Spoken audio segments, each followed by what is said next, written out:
Hello बच्चों, आइए प्रश्न को देखते हैं। यदि dy बटा dx बराबर है x माइनस एक इसकी घात 3 गुणा में x माइनस 2 इसकी घात 4, तो y का मान x बराबर 1 पर उच्चिष्ट होगा, x बराबर 2 पर उच्चिष्ट होगा, x बराबर 1 पर निम्निष्ट होगा और x बराबर 2 पर निम्निष्ट होगा। ये हमें बताना है कि fx के लिए ये किस बिंदु पर हमें उच्चिष्ट या निम्निष्ट मान मिलेगा। तो पहली चीज मैं यहाँ पे उच्चिष्ट या निम्निष्ट मान बताने से पहले मुख्य अवधारणा की बात कर लेता हूँ। मुख्य अवधारणा में हम लोग समझेंगे कि जब भी हमें उच्चिष्ट या निम्निष्ट की बात करनी है, हम लोग जाएंगे अवकलज के अनुप्रयोग में। तो जब भी हमें y बराबर fx कोई फलन दे रखा है, इसका हम लोग कर देंगे अवकलन, dy बटा dx के बराबर मिल जाएगा। अब इसको या फिर f डेश x के बराबर कर देंगे। जब भी हम प्रथम अवकलज परीक्षण निकालते हैं तो इसमें क्या कर देते हैं, क्रांतिक बिंदु निकाल लेते हैं f डेश x को 0 के बराबर करके। मान लो कि दो क्रांतिक बिंदु मेरे को मिल गए x1 और x2, तो इसमें क्या करेंगे, मैं पहले ही निर्धारित कर लेता हूं कि x2 का मान x1 से बड़ा है।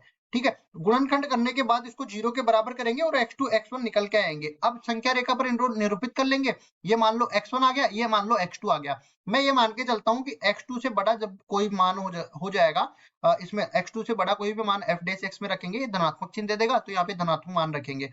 इसी तरह x1 से x2 के बीच में ऋणात्मक चिन्ह दे देगा, मतलब ऋणात्मक मान रखेंगे। इसी तरह x1 से छोटा जब कोई भी मान f डेश x में रखेंगे तो ये धनात्मक चिन्ह दे देगा, तो यहाँ पे धनात्मक मान रख देंगे। अब कुल मिला के अपने को ये देखना है कि f डेश x या dy बटा dx स्पर्श रेखा के ढाल को निरूपित करता है। मतलब ढाल पहले धनात्मक था फिर ऋणात्मक, मतलब वक्र पहले बढ़ रहा था अब घटना स्टार्ट कर दिया, तो ये उच्चिष्ट का बिंदु हो गया। इसी तरह वक्र पहले घट रहा था फिर बढ़ना स्टार्ट कर दिया, तो ये निम्निष्ट का बिंदु आ गया।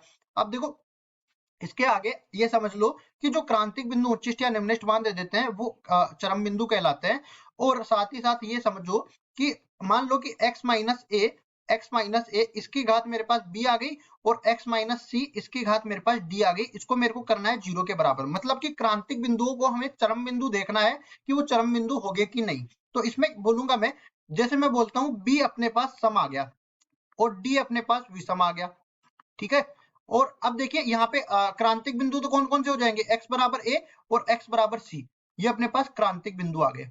क्रांतिक बिंदु, ये क्रांतिक बिंदु आ गए। और साथ ही साथ हमें देखो f डेश x को 0 के बराबर करना है। साथ ही साथ क्रांतिक बिंदु देखने के लिए ये जब अपरिभाषित बनाता है, मतलब जब हर में भी 0 बनेगा तो वो भी मेरे को क्रांतिक मान लेना है। तो इसके नीचे मान लो कि इस तरीके से मैं बोल देता हूँ, x माइनस में e इसकी घात माइनस f हो जाती है।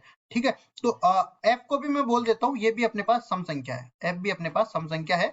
तो एक क्रांतिक बिंदु हो गया x बराबर में e। अब देखो ये तो मेरे पास क्रांतिक बिंदु हो गए, और सबसे पहले मैं मान के चलता हूँ कि इनको निर्धारित कर देता हूँ। जैसे मेरे पास a है, फिर c है, फिर e है, मतलब ये अपने पास क्या बन गए कि इसको मैंने मान लिया कि ई का मान सी से बड़ा है, सी का मान ए से बड़ा है। अब देखो ई का कोई भी मान इसमें रखेंगे 0 से बड़ा, ई से बड़ा कोई भी मान इसमें रखेंगे तो ये अपने पास आ जाएगा धनात्मक।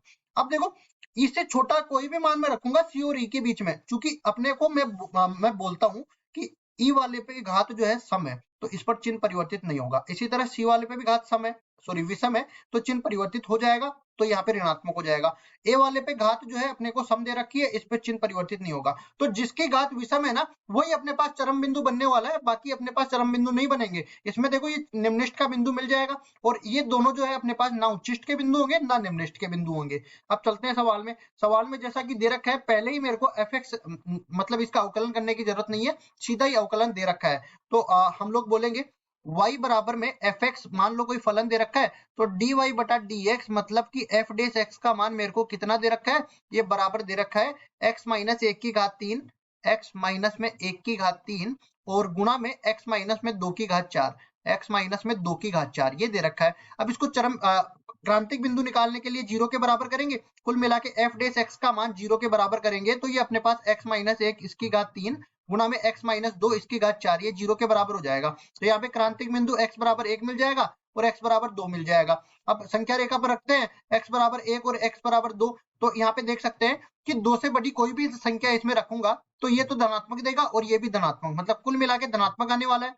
इसी तरह 1 से बड़ी और 2 से छोटी कोई संख्या रखता हूं तो ये धनात्मक देता है और ये भी धनात्मक देता है, तो यहाँ पे भी धनात्मक आ जाएगा। इसी तरह 1 से छोटी कोई संख्या रखता हूं तो ये ऋणात्मक देगा और ये अभी भी धनात्मक देगा, क्योंकि जब भी घात सम बनती है ना तो ये ऋणात्मक को भी धनात्मक बना देती है और धनात्मक को भी धनात्मक बना देती है, तो इधर ऋणात्मक हो जाएगा। कुल मिला के मैं देख सकता हूं कि इधर तो कोई चरम बिंदु नहीं मिलेगा, और ये मैंने पहले ही बोल दिया था, जब सम होती है घात तो उस पर मेरे को चरम बिंदु नहीं मिलते हैं। चरम बिंदु कौन सा मिला? 1। और इस पर निम्निष्ठ हो गया उच्चिष्ट, देख लेते हैं। पहले वक्र घट रहा था, अब बढ़ना स्टार्ट कर दिया, तो ये निम्निष्ठ का बिंदु मिल गया। अब हमें क्या चाहिए? हमें तो चाहिए कि y जो है इसके लिए निम्निष्ठ या उच्चिष्ट बताना था, तो केवल एक बिंदु चरम बिंदु मिला और इस पर क्या मिलेगा? x बराबर 1 पर y निम्निष्ठ देगा, निम्निष्ठ देगा। अब देख लेते हैं x बराबर 1 पर निम्निष्ठ जहां पे है वो हमारा उत्तर हो जाएगा। विकल्प सी बिल्कुल सही उत्तर है। आशा करता हूं ये सवाल आपको समझ में आया होगा। धन्यवाद।